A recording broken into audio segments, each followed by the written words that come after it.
Graça e paz, amados, que Deus abençoe a cada irmão, amigo que tem nos acompanhado, que está nos acompanhando. Se por acaso é a sua primeira vez assistindo algum vídeo nosso, da nossa campanha 70 vezes 7, saiba que hoje já é o 5º dia.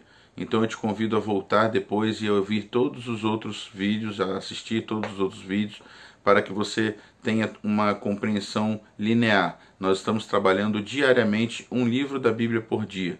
Hoje é o nosso 5º dia, estamos no 4º livro, o livro de Números. E eu quero, antes de tratar sobre o livro de Números, abençoar a sua vida e orar por você. Senhor, que o Senhor abençoe, ó Deus, a cada irmão, a cada pessoa, a cada amigo que vier assistir esses vídeos ou que estiver assistindo neste momento esses vídeos, para que sejam tão abençoados e edificados como o Senhor tem falado ao meu coração.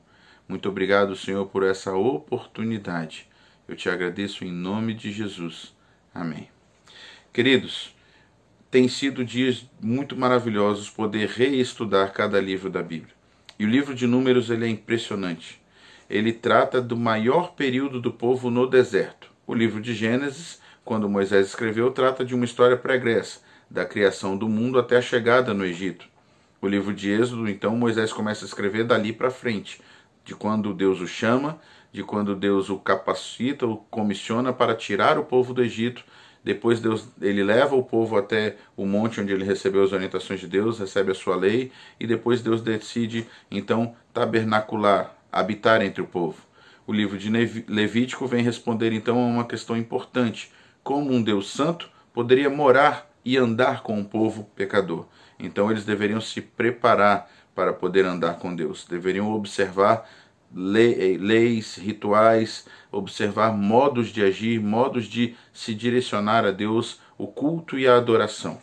E agora o livro de Números vem tratar algo muito especial, que é uma preparação para o serviço na obra do Senhor.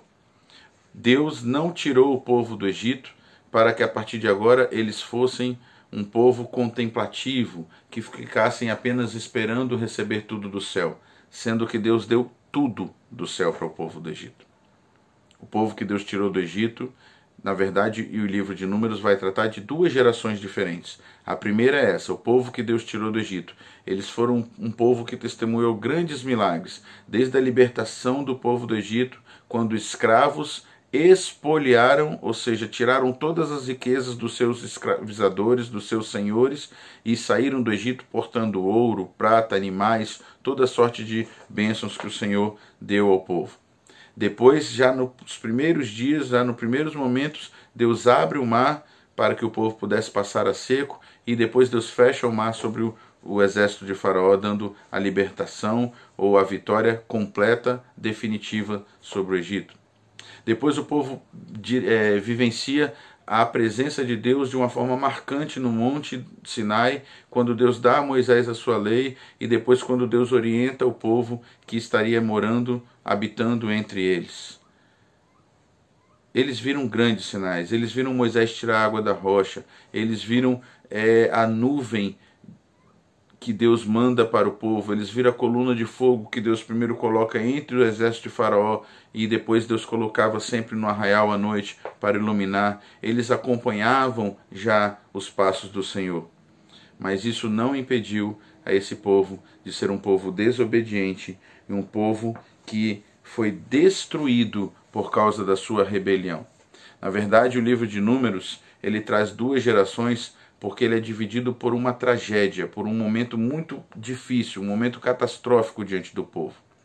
Nós conhecemos um pouco da história do povo hebreu, talvez você já tenha ouvido falar também, que o povo passou 40 anos no deserto.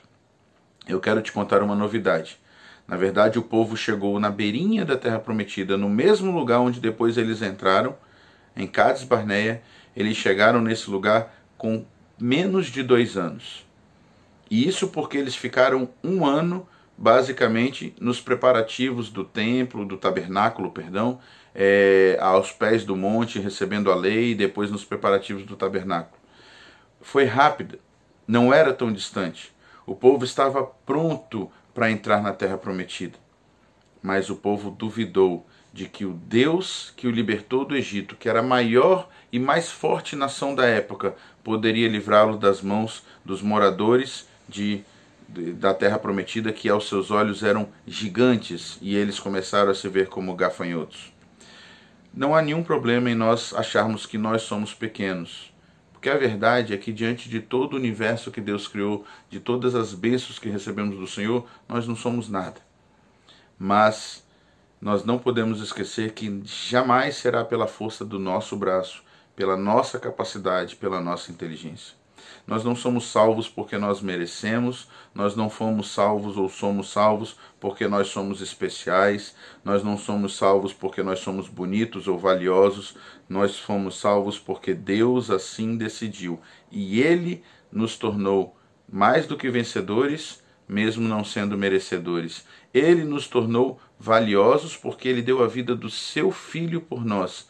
Ele não achou em nós valor, porque nós não tínhamos valor, nós não tínhamos o que oferecer a Deus, mas Ele deu tudo. Ele deu a vida do próprio Filho por amor a mim e a você.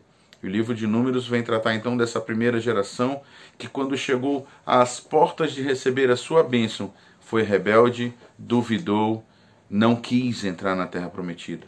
Por conta disso, o Senhor condenou toda aquela geração e disse que ninguém deles entraria. De 20 anos para cima, ninguém deles entraria. E eles tiveram que peregrinar mais 38 anos, totalizando 40 anos no deserto. Imagina um castigo de 38 anos. Talvez você diga, nossa, Deus é mau. Deus deu um castigo muito longo. Mas a verdade, irmãos, é que a palavra de Deus traz um versículo muito importante que eu e você precisamos entender. A quem muito é dado, muito será cobrado. E o povo viu evidências físicas, visíveis, palpáveis, demais, para duvidar do amor, da graça de Deus. Não somente isso, mas o livro de Números fala também de uma segunda geração. Essa segunda geração é a geração que cresceu já no deserto. E eles cresceram acostumando a receber diariamente o maná, um pão que vinha do céu, que brotava no orvalho da terra. Eles cresceram acostumando a já ter a lei dada a eles e ter o líder Moisés à frente dizendo sempre o que fazer e o que não fazer. Eles cresceram acostumados com a ideia já que Deus havia punido o povo no passado e salvo a vida deles até 20 anos, que agora alguns já estariam perto dos 60 anos na chegada na Terra Prometida. E eu quero chamar a sua atenção para um outro detalhe. Nós, hoje, 2020, podemos estar vivendo uma vida como essa segunda geração de Números. Como assim, pastor? Nós estamos acostumados a ter tudo do bom e do melhor. Se no passado os profetas foram perseguidos, os apóstolos foram mortos, foram jogados aos leões, em covas, foram decapitados, cerrados ao meio. Se nós temos a história de tantos homens que deram suas vidas ao longo da história para que a palavra de Deus chegasse até nós, hoje nós vivemos numa geração, em alguns lugares não, em alguns lugares perseguidos, mortos, igrejas infelizmente sendo incendiadas, nós temos visto aí, mas hoje nós vivemos numa geração, principalmente aqui no nosso país, em que podemos ser crentes virtuais. No Face, nas redes sociais, no Instagram, postamos frases bonitas, postamos fotos bonitas, postamos hinos. Nós temos acesso a uma Bíblia em qualquer momento da nossa necessidade. Nós temos a Bíblia no próprio celular. Nós temos tudo do bom e do melhor. Talvez como a segunda geração de Números, nós estamos nos acostumando de tal forma a receber aquilo que Deus tem dado, que estamos achando normal ter tudo dado de graça. O livro de Números, ele é muito interessante porque ele mostra que Deus, ele não salvou o povo simplesmente para que eles tivessem uma vida de um mar de rosas. Pelo contrário, Deus tinha um propósito para aquele povo. E Deus vem então fazer no livro de Números um recenseamento, logo no começo do livro, e depois ele refaz esse recenseamento, e eles eram mais de 600 mil homens, então em torno de 2 milhões de pessoas seria um número razoável de se pensar, um povo extremamente grande, e que Deus diz: olha, vocês têm um propósito agora, vocês serão o meu exército, eu sou o Senhor dos exércitos e vocês serão o meu exército, vocês vão marchar para a terra prometida, eu serei com vocês, e se vocês forem obedientes, ninguém poderá resistir a vocês.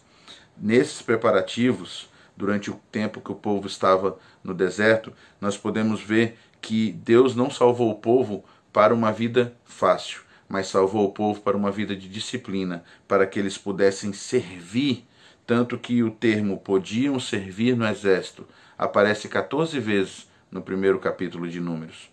Meus irmãos, o Senhor mostrou que nós somos invencíveis se lutarmos pelo Senhor, amparados pelo Senhor, mas o Senhor mostrou que Ele é um Deus justo, e inclusive que castiga, que pune aqueles que não entenderam ainda o seu propósito, apesar de tudo que o Senhor já mostrou. Eu gostaria que você tomasse muito cuidado e prestasse muita atenção na mensagem de Números. Tem alguns textos muito interessantes em Números. Não só a questão do censo, ou a questão ali do deserto, quando eles se recusam a entrar na Terra Prometida, mas tem alguns textos muito interessantes. Por exemplo, a questão de Balaão, da jumenta que falou. O Senhor usou de várias formas para que o povo pudesse entender o seu amor e o seu cuidado. Não se esqueça, o amor e o perdão de Deus foram derramados. E se você é objeto desse amor e já entendeu que é objeto desse amor, e já sentiu esse amor, e já foi tocado e perdoado por esse amor, então agora temos um serviço, temos uma obra, temos uma missão a fazer. Que Deus nos abençoe e que você possa encontrar diante de Deus o seu lugar nesse exército, o seu lugar nessa obra.